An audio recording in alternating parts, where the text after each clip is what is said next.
Hoy me gustaría hablar de un tema que me parece interesante y sobre todo relevante en esta época en donde encuentras muchos canales de análisis musical en YouTube. Si tú sigues alguno de estos canales, incluido este por cierto, y muchas gracias por eso, seguro te apuesto lo que quieras a que has notado ese tipo de comentario que hace la gente en donde te dicen algo del tipo: el día en el que tú tengas una banda famosa y vendas millones de discos y llenes estadios, ahí podrás hablar mal o criticar a tal o cual banda. Vamos a empezar por lo obvio entonces. Cuando alguien deja una opinión de este tipo, básicamente se cree con el derecho de juzgar o de opinar o de criticar al youtuber que está haciendo ese tipo de contenido. Si su opinión entonces va en el sentido de criticar que la persona que está haciendo el contenido para ese canal no está cualificado para dar esa opinión, ¿qué le hace pensar a él que él sí puede criticar al youtuber? No tengo ni la menor idea. Entendamos bien esto entonces. Si tú estás dejando tu opinión y tu crítica sobre alguien que critica otra cosa, estás haciendo exactamente lo mismo que él. Y si piensas que él no tiene el derecho para criticar porque no está a la altura de hacerlo, pues tú menos. Pero vamos a profundizar sobre este tema. Digamos que tú eres una persona entonces que no toca ni la puerta ni el timbre, pero tienes un profundo conocimiento musical sobre el rock y el metal. A pesar entonces de que estés perfectamente capacitado para dar tu opinión sobre ese género musical, por tu experiencia y por tu conocimiento, siempre va a haber alguien que te diga: el día en el que tú tengas una banda, ahí podrás criticar a fulanito. Siguiendo esta misma lógica entonces, digamos que tú de hecho sí tienes una banda, pero solo tocas a nivel local en tu ciudad, en bares y ese tipo de establecimientos.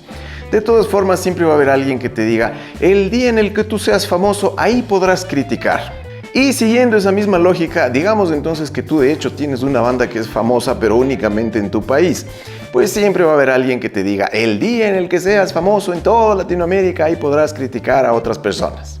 Voy a dejar ahí nomás las cosas, porque creo que entiendes mi punto y a dónde quiero llegar. Pero asumamos entonces que en la cima de la gente más capacitada para analizar y criticar el trabajo de otras bandas estuviera alguien como Yngwie Malmsteen. ¿Qué más quieres que Yngwie Malmsteen? Es famoso, lo conoce todo el mundo, ha vendido millones de discos, gira alrededor del mundo llenando estadios, o por lo menos en los 80s era así. Es decir, ¿quién más capacitado que Yngwie Malmsteen para dar su opinión sobre otros músicos? Pero no te preocupes, porque de hecho estoy seguro de que tú que me estás viendo vas a encontrar la forma de desestimar o invalidar la opinión de Yngwie Malmsteen sobre otros músicos, diciendo precisamente que es arrogante, que lo único que sabe hacer es tocar rápido, que solo sabe vomitar notas, que toca sin sentimiento, que a ti no te llega su música, etcétera, etcétera, etcétera. En este punto entonces me parece obvio que lo que debemos hacer es una honesta pregunta. Nadie está capacitado entonces para hacer una crítica o dar su opinión o hacer un análisis de la música de otras personas, porque honestamente a este paso siempre le vamos a encontrar algún pero. Si las cosas están así, entonces vamos a asumir que nadie entonces debería dar su opinión, crítica o análisis sobre lo que hacen otras personas, sea dentro de la música o no. No necesariamente porque esté o no calificado, sino porque no y punto, porque yo no quiero. ¿Te das cuenta de lo absurdo de esta situación entonces? Realmente el tema no es que alguien dé su opinión sobre el trabajo de otras personas o en todo caso que haga una crítica de ese trabajo. El problema es que lo haga con respeto o no. Ahí sí podríamos estar de acuerdo. Si es un pobre imbécil que lo único que hace es destrozar a los demás por el gusto de hablar mal de alguien, pues te doy toda la razón. Debería callarse y no opinar. Pero si esa persona tiene argumentos sólidos para basar su opinión y te está explicando el porqué de su crítica o el porqué de su análisis, pues simplemente si a ti no te gusta ese análisis, esa crítica o esa opinión, lo siento mucho, pero te la tienes que aguantar porque está en todo su derecho de hacerlo. Por otro lado, lamento decirte que tú no estás en posición de decirle a otra persona que cuando haga o consiga algo, ahí estará en la posibilidad de dar su opinión o hacer su crítica. No, simplemente si está hablando puras idioteces, puedes desechar esa crítica o comentario u opinión de esa persona pero si te está dando argumentos sólidos, como dije hace un momento, probablemente necesites reevaluar qué es lo que esa persona te está diciendo y qué es lo que te molesta tanto de lo que está diciendo. Y voy a darte un ejemplo clarísimo de todo lo que acabo de exponer en este video, y es precisamente la razón por la que hablé hace un momento de Yngwie Malmsteen. Resulta que en el año 1994 la revista Guitar World hizo un experimento en donde le dejaron escuchar a Yngwie varias canciones pero sin decirle de quién eran. ¿Quieres a alguien famoso entonces que haya tocado en grandes conciertos, que haya vendido millones de discos y sea multimillonario y exitoso para considerar sus opiniones como válidas? Pues vamos a ver lo que tiene que decir. Vamos a ver entonces qué dijo de una canción de nada más y nada menos Joe Satriani que se llama The Mighty Turtlehead. Yngwie dice: me gusta la intro con ritmo, suena a Stratocaster, pero el solo que acompaña la canción es pésimo, está deformado y desafinado. Son unas pentatónicas básicas y absurdas.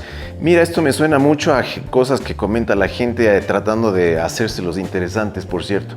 La elección de notas del solo es exagerada, eso se ha hecho durante 30 años. Estoy harto de esas pentatónicas absurdas. Esta es la interpretación pentatónica más común y corriente que he escuchado. Vamos a ver qué dice ahora de Master of Puppets, una versión en vivo. Eso es Metallica, me encanta. Esta es quizás la segunda o tercera vez que escucho esta canción y la primera vez que escucho la versión en vivo. A mi antiguo baterista y tecladista les encantaba Metallica y la tocaban por la época en la que grababa Odyssey, 1988. Me gustó entonces y me gusta ahora. Ahora, el único problema es que no tiene cosas tan positivas que decir sobre Kirk Hammett, y aquí otra vez mucha gente habrá copiado la opinión de Yngwie para hacérsela interesante. Dice así: creo que el guitarrista principal, Kirk Hammett, no es muy bueno. ¡Auch! Puede tocar rápido y es bastante bueno en eso, pero su elección de notas y su sentido del tono son muy malos. No creo que toque con musicalidad ni que toque afinado. En lugar de levantar la canción, su solo parece ser el anticlímax. Fíjate lo que tiene que decir ahora sobre una banda como Primus, que es realmente la adoración de muchísimos bajistas. Conozco esta banda, Primus, la intro mola, sin embargo cuando la escucho con atención oigo algo que detesto por completo.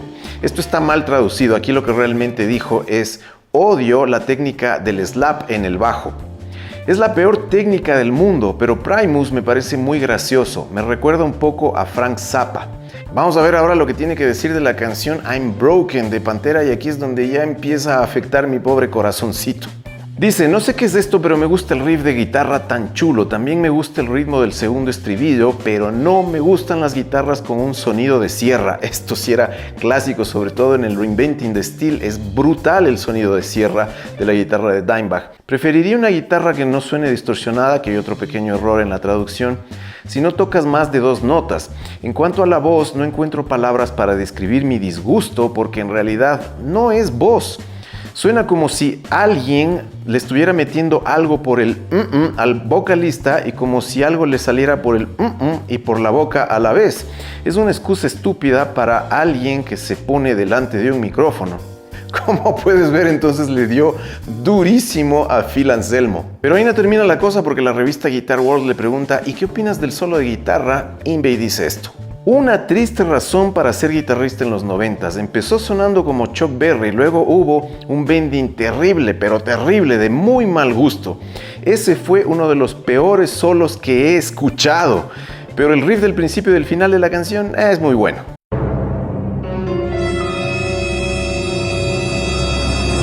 Convengamos entonces en que tú puedes disentir, no estar de acuerdo con lo que dijo, empezar a caerte mal el tipo por haberlo dicho, e incluso podrías pensar que está hablando pura basura, pero no creo que a Yngwie Malmsteen le puedas decir: cuando seas famoso ahí... No, pues sí es famoso. Bien, hasta aquí vamos a llegar entonces con este tema. Espero que esta reflexión te haya gustado, y si fue así, clávale un buen like, pero sobre todo déjame saber cuál es tu opinión acerca de todo este asunto abajo en la caja de comentarios. En todo caso, conmigo será hasta una próxima oportunidad.